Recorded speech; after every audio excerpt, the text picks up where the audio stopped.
नमस्कार दोस्तों, stock market studies में फिर से एक बार आपको बहुत-बहुत स्वागत है। तो आज यहाँ पे मैं बात करूँगा और एक बैंक के बारे में, क्योंकि आज 2 बैंक के बारे में डिस्कस किया गया है, तो वो वीडियो भी प्रीवियस वीडियो भी आप देख सकते हैं। तो बैंक के बारे में आज बात करूँगा। आज जिस बैंक के बारे में यहाँ पे बात करने वाला हूँ, वो इंडिया के नंबर 4 पोज़ीशन में रहने वाला कंपनीज़ है। और जितने सारे प्राइवेट बैंक्स हैं, उनमें से अगर कंपेयर करूँ तो देखा जाए तो इंडिया के 4th नंबर बैंकिंग जो है वो है एक्सिस बैंक। तो एक्सिस बैंक के बारे में आज बात करूंगा, क्योंकि इस बैंक ने बहुत बड़ा एक अनाउंसमेंट किया और एक बहुत बड़ा एक्विजिशन किया दूसरे कंपनीज को। तो देखिए, एक एक करके जितने सारे कंपनीज दूसरे कंपनी को एक्वायर कर रहे हैं, इस एक फेस्टिवल जैसा सीजन लग रहा है, क्योंकि हर कोई कंपनी, हर कोई बैंक दूसरे बैंक को, दूसरे सेक्टर को, दूसरे इंश्योरेंस कंपनी को, दूसरे ई कॉमर्स कंपनी को, डिजिटल कंपनी को एक्वायर कर रहा है। तो एक्सिस बैंक ने भी एक्विजिशन का एक मतलब न्यूज पब्लिश किया, जो दूसरे कंपनीज को एक्विजिशन करने वाले हैं। तो कौन सा वो कंपनी है और उस कंपनी का एक्विजिशन करने के बाद एक्सिस बैंक को क्या फायदा होगा, उसी के ऊपर डिस्कस करूंगा, उसी के ऊपर बात करूंगा। तो वीडियो को लास्ट तक जरूर देखिएगा, और अभी तक अपने इस चैनल को सब्सक्राइब नहीं किया तो जरूर सब्सक्राइब कर लेना, क्योंकि आपको daily basis stock market information update इसी चैनल के माध्यम से मिलता रहेंगे। तो चलो देख लेते हैं आज के इस स्टॉक के बारे में। तो सबसे पहले मैं डायरेक्ट आपको वेबसाइट के ऊपर लेके आया हूँ। आप देख सकते हैं यहाँ पे जो वेबसाइट में डिटेल्स दिया गया है। Acquisition to top new positional Axis Bank to pick nearly 10% stake in, यहाँ पे देखिए Fairfax backed Go digital life insurance. तो फायरफैक्स जो है, तो वो एक डिजिटल प्लेटफॉर्म है और डिजिटली वो इंश्योरेंस बेचते हैं, और वो भी लाइफ इंश्योरेंस टाइप प्रोडक्ट बेचते हैं। तो उसी कंपनी को मतलब यहाँ पे 10% स्टेक यहाँ पे खरीदारी किए हैं। देखिए, एक्सिस बैंक इस तरीके से कंपनी के ऊपर क्यों खरीदारी की है, चलो मैं आपको बता देता हूँ। पूरा डिटेल्स में यहाँ पे डिस्कस करूंगा। आप देख सकते हैं axis bank the countries third largest private sector bank. देखिए, ऑब्वियसली थर्ड लार्जेस्ट बता रहे हैं। कंपनी थर्ड कभी भी बन रहा है, कभी भी फोर्थ भी बन रहा है, क्योंकि हमेशा इसका जो टक्कर है, आप एक बार जाके मैं आपको दिखा। देखिए, मार्केट कैप के हिसाब से देखिए, कोटक महिंद्रा बैंक और एक्सिस बैंक दोनों का टक्कर देखे तो आसपास है, मतलब दोनों कभी थर्ड बन रहा है, कोई फोर्थ बन रहा है। तो मेरे हिसाब से अभी axis bank fourth number position में है। तो उसके हिसाब से यहाँ पे देखा जाए तो private sector bank will acquire up to 9.94% stake, मतलब करीबन करीबन 10% stake in the Fairfax backed Go digital life insurance throw in investment of about 50 to 70 crore. तो अभी ये जो Fairfax backed Go digital life insurance company है, तो उसके मैं वेबसाइट आपको एक बार विजिट करा देता हूँ। तो उसको वेबसाइट में उतना खास आपको कुछ नहीं मिलेगा, क्योंकि टोटली ऑनलाइन मतलब प्लेटफॉर्म है, एक ऑनलाइन इंश्योरेंस बेचने वाला कंपनी है। तो आप इस कंपनी के ऊपर डिटेल्स देखना चाहते हैं, तो आप विकिपीडिया में जाकर पूरे डिटेल्स सर्च कर सकते हैं।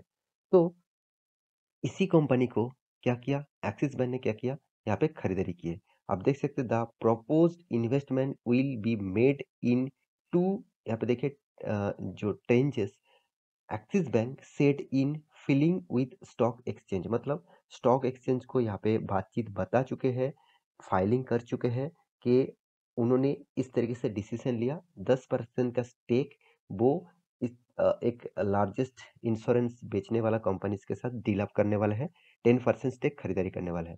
तो इसमें क्या फायदा होगा एक्सिस बैंक का? देखिए, already axis bank is promoter of max Life insurance company, मतलब प्रोमोटर पहले से ही मैक्स लाइफ इंश्योरेंस कंपनी के ऊपर भी स्टेक खरीद के रखे हैं। फिर भी देखिए, this private sector leader along with its two subsidiaries Axis Capital and Axis Securities own 12.99%, मतलब कंपनी पहले से ही Axis Capital, Axis Securities, Max Life Insurance, इस तरीके से कंपनी के ऊपर पहले से ही वो निवेश करके रखे हैं। और फिर भी वो यहाँ पे नया एक कंपनी का 10% खरीदारी कर रहे हैं, जो डिजिटल प्लेटफॉर्म में काम करते हैं, डिजिटल इंश्योरेंस बेचते हैं। तो मेरे देखिए, हर कोई कंपनीज डिजिटली प्लेटफॉर्म के ऊपर ज़्यादा से ज़्यादा काम करते हैं। फिजिकली बहुत सारे कंपनीज देखते हैं, और बहुत सारे कम भी कंपनी भी आपको देखने को मिलता है, ज़्यादा से ज़्यादा डिजिटली देखने को मिलता है। तो मेरे हिसाब से कंपनी का डिसीजन कुछ अलग होगा। शायद कंपनी कुछ अलग सोचकर, कंपनी मैनेजमेंट टीम अलग सोचकर बिजनेस को कर रहा है। देखिए, हम और आप लोग जो क्या है, कंपनीज का डिसीजन के ऊपर ही हमको चलना पड़ेगा, क्योंकि देखिए हमारा पास कंपनी का ऐसे नहीं कि चलो 10% 15% स्टेक है, तो जाकर मैं कंपनी के डायरेक्ट मैनेजमेंट के साथ बात करूँ, ऐसे तो हो नहीं सकता। क्योंकि आपके पास छोटा-मोटा अमाउंट है, आप इस तरीके से प्रेडिक्शन कर सकते हैं कंपनी कौन-सा दिशा में जा रहा है, क्या काम कर रहा है, उसके बेसिस से आप वॉच कर सकते हैं, उसके बाद कंपनी के ऊपर डिसीज़न ले सकते हैं। मगर कंपनी का जो डिसीजन है, कंपनी इस तरीके से जो डिसीजन ले रहा है, कुछ मैनेजमेंट टीम ने कुछ पॉजिटिव सोचा होगा फ्यूचर के लिए, तब इस तरीके से डिसीजन लिया जा रहा है। तो मेरे हिसाब से इंश्योरेंस सेक्टर का ग्रोथ बहुत तेजी से होने वाला है, कि ये मेरे बात नहीं है, राकेश झुनझुनवाला जी एक इंटरव्यू के माध्यम से 2021 के एक मतलब इकोनॉमिक टाइम्स के एक इंटरव्यू के माध्यम से उन्होंने खुद बताया पब्लिकली कि फ्यूचर में इंश्योरेंस सेक्टर सबसे ज़्यादा बूम पोजीशन में रहेगा। इसीलिए उन्होंने स्टार हेल्थ, मैक्स हेल्थ इस तरीके से कंपनीज़ के ऊपर पहले से ही अच्छा खासा स्टेक खरीदारी करके रखे हैं। तो मैं कहने का मतलब है, एक्सिस बैंक इस तरीके से डिसीज़न लिया इंश्योरेंस सेक्टर कंपनीज़ के ऊपर, तो मेरे हिसाब से पॉजिटिव साइन के हिसाब से आपको देखना चाहिए। अभी कंपनीज़ के ऊपर निवेश करना चाहिए कि नहीं चाहिए, वो चलो बात कर लेता हूँ। सबसे पहले मैं कंपनीज़ का रेशियोज़ आपको दिखा दूँ, क्योंकि इसका जितने सारे कॉम्पिटिटर है, उसके हिसाब से इसका रेशियोज़ भी खराब नहीं है, अच्छा खासा रेशियोज़ है। तो पहले 53% का कासा रेशियो था, अभी 45% का कासा रेशियो बन चुके हैं। मतलब सीएए से जो रेशियोज़ परसेंटेज रेशियोज़ है, यहाँ पे पॉजिटिव दिखा। तो कंपनी का नेट प्रॉफिट मार्जिन कितना है? देखिए नेट प्रॉफिट मार्जिन पहले ना के बराबर था, 0.60, मतलब इसको प्रॉफिट नहीं कहा जाता। तो अभी कितना? करीबन 20% तक आ चुके हैं, मतलब 20% तक इसका शेयर का हिस्सेदारी देखने को मिला है, सॉरी नेट मार्जिन देखने को मिला है। तो अभी कंपनी का रेशियोज़ के बारे में बात करूँ, तो मुझे इसका सीएआर परसेंटेज बहुत शानदार लगा, क्योंकि 18% के ऊपर है, 9% के ऊपर होना चाहिए था, अभी 18% के ऊपर है, मतलब डबल से भी ज़्यादा है कंपनी का सीएआर परसेंटेज। मुझे कमेंट ज़रूर करना सीएआर परसेंटेज का फुल फॉर्म क्या है?